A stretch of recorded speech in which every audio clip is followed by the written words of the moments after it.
Praise the Lord. നിങ്ങളെ എല്ലാവരെയും blessed മോർണിംഗിലേക്ക് യേശു ക്രിസ്തുവിൻ്റെ നാമത്തിൽ സ്വാഗതം ചെയ്യുന്നു. അവനാർക്കും കടക്കാരനല്ല, അവനാർക്കും ബാധ്യതയല്ല. അവനൊപ്പം പറയാൻ ആരുമില്ല, അവനെ പോലാരാധ്യനില്ല. അവനാർക്കും കടക്കാരനല്ല, അവനാർക്കും ബാധ്യതയല്ല. അവനൊപ്പം പറയാൻ ആരുമില്ല, അവനെ പോലാരാധ്യനില്ല.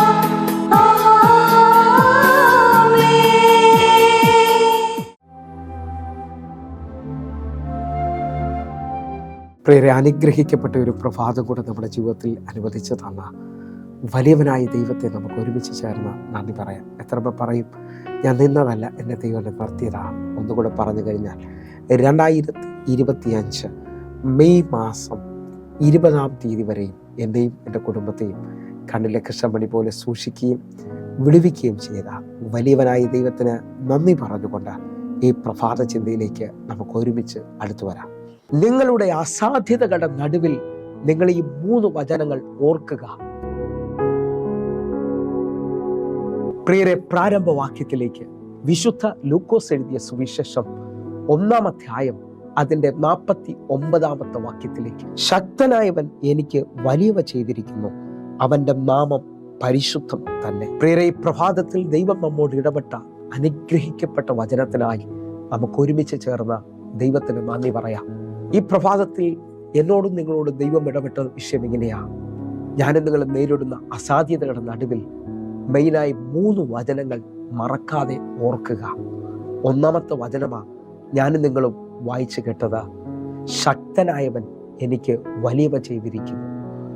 നിങ്ങളും ഞാനും തിരിച്ചറിയേണ്ടതും വിശുദ്ധ വേദപുസ്തകം എന്നോടും നിങ്ങളോടും പറയുന്ന ഏറ്റവും വലിയ ദൂതെന്ന് പറയുന്നത്, ഈ പുസ്തകത്തിനകത്ത് വിശ്വസിക്കുന്ന ദൈവ പൈതൽ തിരിച്ചറിയേണ്ടത്, ഞാനും നീയും സേവിക്കുന്ന ദൈവം സർവശക്തിയുള്ള ദൈവമാണെന്നുള്ളതാണ്. ഇതാ 1-ാമത്തെ വചനം എന്നോടും നിങ്ങളോടും പറയുന്നു, ശക്തനായവൻ എനിക്ക് വലിയവ ചെയ്തിരിക്കുന്നു. നിങ്ങൾ വിശ്വസിക്കുന്നവരാണെങ്കിൽ എൻ്റെ ദൈവം ശക്തിയുള്ള ദൈവമാണ്. ഉൽപ്പത്തി പുസ്തകം 17-ാം അധ്യായം അതിൻ്റെ 1-ാമത്തെ വാക്യം 2-ാമത്തെ വചനം, അബ്രഹാമിന് 99 വയസ്സായപ്പോൾ യഹോവ അബ്രഹാമിന് പ്രത്യക്ഷനായി അവനോട്, ഞാൻ സർവശക്തിയുള്ള ദൈവമാകുന്നു, നീ എൻ്റെ മുമ്പാകെ നടന്ന് നിഷ്കളങ്കൻ ആയിരിക്കുക. 2-ാമത്തെ വചനം ഞാനും നിങ്ങൾ വായിച്ചു കേൾക്കുകയാണ്. അബ്രഹാം അസാധ്യതകളുടെ നടുവിൽ നിൽക്കുമ്പോൾ 99-ാമത്തെ വയസ്സിൽ എന്ന് പറഞ്ഞാൽ വാഗ്ദത്തം കേട്ട് നീണ്ട 24-ാമത്തെ വർഷം കഴിയുമ്പോൾ തൻ്റെ ജീവിതത്തിൽ ശരീരം നിർജീവമായി പോകുകയും തൻ്റെ ഭാര്യയുടെ ഗർഭപാത്രം നിർജീവമായി എന്ന് താൻ ഗ്രഹിക്കുകയും ചെയ്ത അനുഭവത്തിൽ ഇനി എല്ലാം അവസാനിച്ചു എന്നുള്ള ചിന്തയിൽ നിൽക്കുമ്പോൾ എൻ്റെ ദൈവം നേരിട്ട് ഇറങ്ങി വന്നിട്ട് പറയുക, അബ്രഹാമേ, ഞാൻ സർവശക്തിയുള്ള ദൈവം. നിങ്ങൾ അസാധ്യതകളുടെ നടുവിൽ നിൽക്കുമ്പോൾ ദൈവം എന്നോട് നിങ്ങളോട് പറയുന്നു, 1, അവൻ ശക്തിയുള്ള ദൈവമാണ്. 2, അവൻ സർവശക്തിയുള്ള ദൈവമാണ്. 3-ാമത്തെ വാക്യം നിങ്ങൾ ശ്രദ്ധിക്കണമെന്ന് ഓർപ്പിക്കുന്നു. യിരെമ്യാ പ്രവാചകന്റെ പുസ്തകം 32-ാം അധ്യായം അതിൻ്റെ 17-ാമത്തെ വാക്യം, അയ്യോ യഹോവയായ കർത്താവേ, നിന്റെ മഹാശക്തി കൊണ്ടും നീട്ടിയ ഭുജം കൊണ്ടും നീ ആകാശത്തെയും ഭൂമിയും ഉണ്ടാക്കി, നിനക്ക് അസാധ്യമായത് ഒന്നുമില്ല. എന്നെ ശ്രദ്ധിക്കുന്നവരെ, 3-ാമത്തെ വചനം ഞാൻ നിങ്ങൾ കേൾക്കുമ്പോൾ, നിന്റെ മഹാശക്തി കൊണ്ട് വിശ്വസിക്കുന്നവരുണ്ടെങ്കിൽ ഒന്ന്, ദൈവം ശക്തനാണെന്ന് എന്നോട് നിങ്ങളോട് പറഞ്ഞു. 2, അബ്രഹാമിനോട് പറഞ്ഞതുപോലെ എന്നോട് നിങ്ങളോട് ദൈവം പറയുക, ഞാൻ സർവശക്തിയുള്ള ദൈവമാണ്. 3, അവൻ മഹാശക്തിയുള്ള ദൈവമാണെന്ന് ഇന്ന് ഈ പ്രഭാതത്തിൽ എന്നോട് നിങ്ങളോട് പറയുകയാണ്. ഏത് അസാധ്യതകളുടെ നടുവിൽ നിൽക്കുമ്പോഴും ഈ 3 വചനങ്ങൾ മറക്കരുത്. 1, ശക്തിയുള്ള ദൈവം. 2, സർവശക്തിയുള്ള ദൈവം. 3, മഹാശക്തിയുള്ള ദൈവം. ഈ ദൈവത്തെ സേവിക്കുവാനായിട്ടാണ് ഞാനും നിങ്ങളും ഇന്നായിരിക്കുന്നത്. വചനം വിളിച്ചു പറയുന്നു. യെശയ്യാവ് 9:6 പറയുക, അവൻ അത്ഭുത മന്ത്രിയാണ്. വിശ്വസിക്കാമെങ്കിൽ അത്ഭുത മന്ത്രിയും വീരനാം ദൈവം, നിത്യപിതാവ്, സമാധാന പ്രഭു ഇതാ നിനക്ക് വേണ്ടി ഒരു അത്ഭുതം ചെയ്യാൻ പോവുകയാണ്. വിശ്വസിക്കാമെങ്കിൽ ലൂക്കോസിന്റെ സുവിശേഷം 1:37 പറയാ, ദൈവത്തിന് ഒരു കാര്യവും അസാധ്യമല്ലല്ലോ. നിങ്ങളും ഞാനും വിശ്വസിക്കുന്ന ദൈവത്തിന് ഒരു കാര്യവും അസാധ്യമായിട്ടില്ല. ആ ദൈവം ഇന്ന് ഈ പ്രഭാതത്തിൽ ഒരു വലിയ അത്ഭുതം നിങ്ങൾക്ക് വേണ്ടി ചെയ്യാൻ പോവുകയാണ്. അസാധ്യതകളിൽ നമുക്ക് ബലപ്പെടാം. നമ്മുടെ ദൈവം ശക്തനാ, നമ്മുടെ ദൈവം സർവശക്തിയുള്ളവനാ, നമ്മുടെ ദൈവം മഹാശക്തിയുള്ള ദൈവമാണ്. ഈ വചനങ്ങളാൽ നിങ്ങളെ ദൈവം അനുഗ്രഹിക്കട്ടെ.